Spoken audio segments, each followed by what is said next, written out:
এটা হচ্ছে ইঁদুর মারা কল। ও এই সেই ইঁদুর মারা কল। ইঁদুর মারা কল মানে জন্মের পর থেকে শুনি আসি যে ইঁদুর মারা কল দেশেই। সেই ইঁদুর মারা কল। ও আচ্ছা। এটা বানাতে আমার মোট টোটালে আধা ঘন্টা সময় লাগবে। একটা বানাতে? একটা বানাতে। এগুলো কত করে বিক্রি খরচ আসে কিরকম? আমার খরচ আছে ধরেন এইটাই 35 টাকা খরচ আছে ছোটটাই, আর বড়টাই। আপনি কত বছর ধরে করেন এটা? এটা মনে করেন আমি আজ 10 বছর যাবত। 10 বছর ধরে এই কাজই করেন? এই কাজ। মানে এরপরে আপনার ঘর সংসার? এরপরে সংসার, এরপরে আমার সর্বময় সবকিছু। তো কই আধা ঘন্টা কইলেন, আপনার তো 5 মিনিট হয়নি। না, অল টোটাল আর কি। ও আচ্ছা আচ্ছা। এরপরে কাট মার ফিনিশিং দিয়ে এত এক একটা করে বানানো আবার এক একটাই করে, তাই তো? এই যেমন এইসব করে রাখছি, মোট মিলে আধা ঘন্টা সময় আমার লাগে। আর এমনি লাগে একটা পিটাতে 5 মিনিট, এটা পার করাতে লাগে 5 মিনিট। ও আচ্ছা আচ্ছা।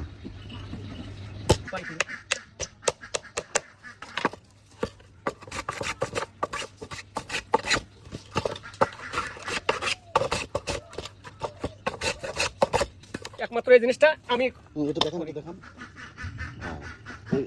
মনিরামপুরে আপনি একাই তৈরি করেন? একাই তৈরি করি।